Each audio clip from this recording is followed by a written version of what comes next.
Hello, weirdlings, patrons, and casual observers. I would like to chat more on words and the translation of words. This is a topic I touched on in the Drothling Galdr video that I posted on January the 9th. In all my books and essays, I have made it a point to explore the origin of a word or a phrase, not merely reading for the sake of reading, but seeking to know if there is a deeper meaning. Learning Old Norse and Old English has been helpful with this, so that in all I have written and shared, the reader will find a breakdown and analysis of not just the seemingly ordinary words found in the lore, but personal names and places as well. This practice has bolstered my daily praxis, intellectually and spiritually. So for now, I want to delve into basically one word. If you have read my books or are a patron or on my Facebook page, then you've heard this word before: much knowing. This word is the most repeated word in the lore when describing a Seidr bearer. The Old Norse word itself is fjolgunnigur and is always rendered as witch or black magic. Yet, when you look at the Old Norse, this word has no relation at all to witch, witchcraft, magic, or black magic. So let's take a look at this word. The first part is fjol, which means much and manifold. The second part, kunnigur or kungi, means knowing. But this is not the knowing that we use readily every day. You see, among the Old Norse, this word had a far-reaching meaning. Prior to 1100 Common Era, this word meant to know how to do and be able to do.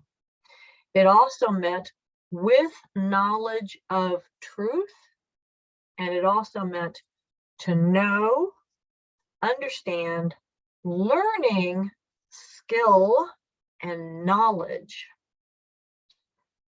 At every turn, Seidr bearers are described as knowing, of having a skill, of having learned their wisdom.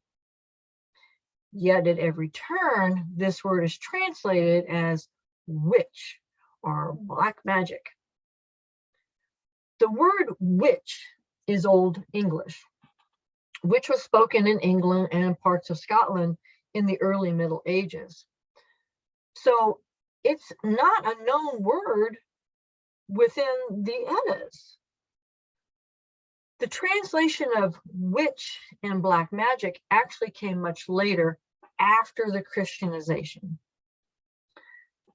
Now, next up is kunnigur, or knowing.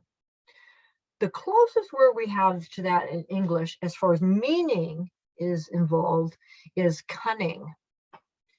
Now, the original meaning of cunning, which is Old English, and it means learned, skillful, possessing knowledge, to know. It is where we get the word cunning folk from, which means the learned folk, the knowing folk, the skillful folk. So both those parts of the word, fjol and kungi,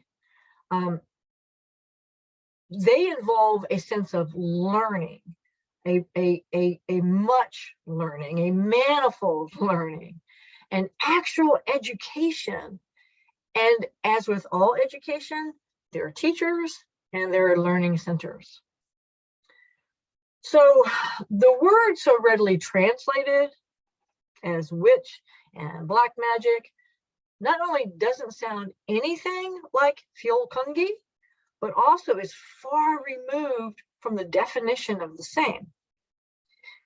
In addition, it is not just this one word, fjolkungi, or much knowing, that is readily translated as witch or black magic, but many of the fjol or much words are also given. So anytime you read any of these words, which I'm getting ready to share with you, instead of breaking them down to their actual meaning, they're simply tossed off randomly as witch or black magic. So those words, the fjol words, are fjolhugur, fjolkungi, fjolkindi and kinga, fjolkingus boch, fjolkingus folk, fjolkingus idrot, fjolkinarkona and fjolkungus mother, fjolkingus liga, fjordlaika, fjolkingus list, and fjolkingi vedder. Now remember, fjol means much and manifold, so a great deal of something. So it follows as a direct translation from the original language of the Eddas. So when we see any of these words, again, they're always given simply as witch or black magic. So let's look at what they really mean. Fjolhugur means much knowing intent. Now, the closest that I can tell from every time I find this word in the lore, it is what we know today as precognition. Next is fjolkungi, which is much knowing, much learned, much skilled. It is the #1 word used in place of witch. Fjolkindi and fjolkingi are really interesting because they denote kinship ties.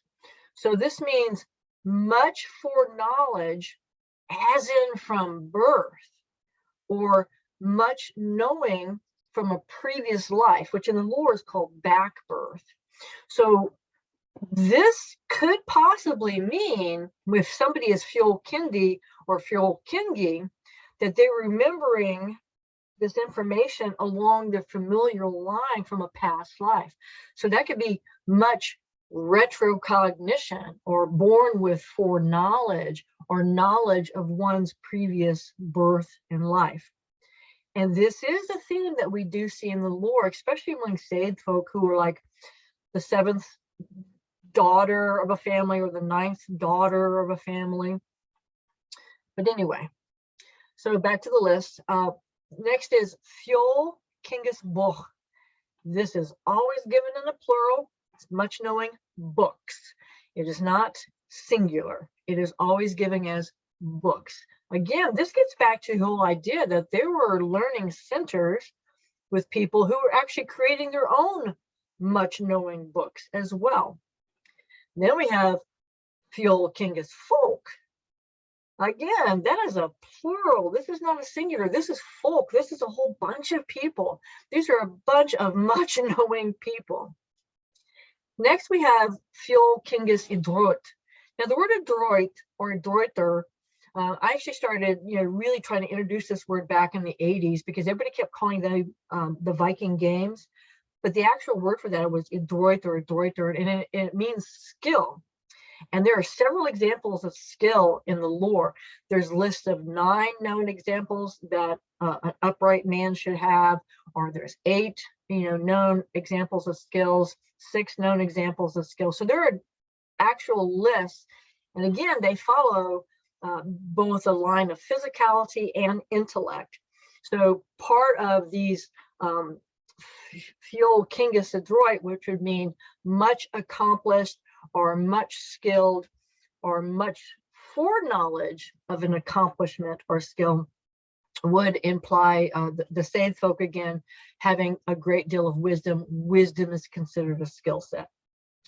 Next, we have fjolkunar kona and kungus mother, which are much knowing woman and much knowing man. Other words for those would be Volva and Vitki, for example. Next, we have Fjol Kingis Liga, which is, again gets back to that whole body thing again, much knowing in appearance. So what does a much knowing person look like? What does a say the bearer look like? Again, Liga is usually a physical representation. So there's something physical, not just necessarily their clothing, but something that you would look at this individual and they would be not only strong of mind, but strong of body as well.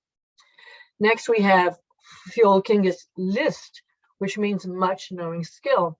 So to be list in something is to be specifically skilled in something. So like if you're really good at astrology and astronomy, which are listed in the lore, then you would have that particular skill. Herbology would be a skill. Healing would be a skill.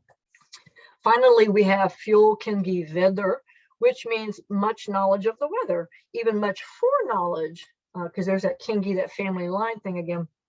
So that would imply that you're either doing natural observation and you are prognosticating and predicting, much like a weatherman today, helping people grow their crops and prepare for the turning of the seasons, for example. That would be an example of Fjol Kingi Vedr. Okay, so for my patrons, I will post a more detailed account of these translations for you to actually read and go over and explore for your own benefit. So if you would know more and what, please support me on Patreon.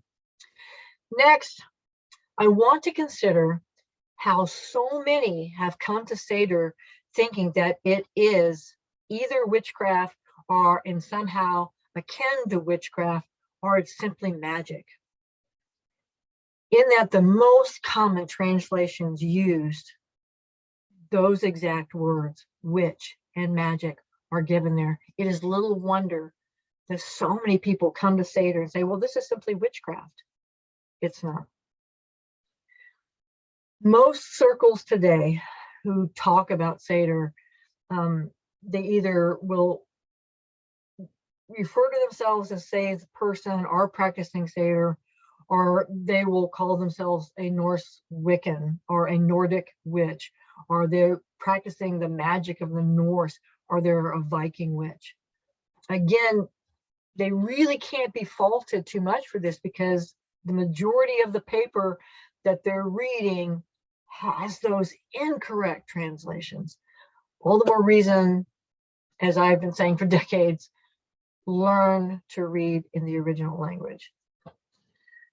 Next, time and again, words like magic and witch and evil are used in place of words that, if one merely read the original language, they would see that this is a theft of Seidr's true cultural and spiritual heritage and contribution to pre-Christian old European spirituality.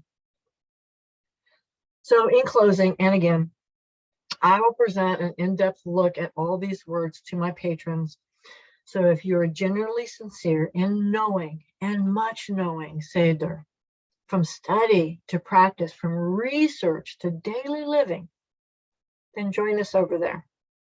Until then, as always, be happy, be healthy, and be whole.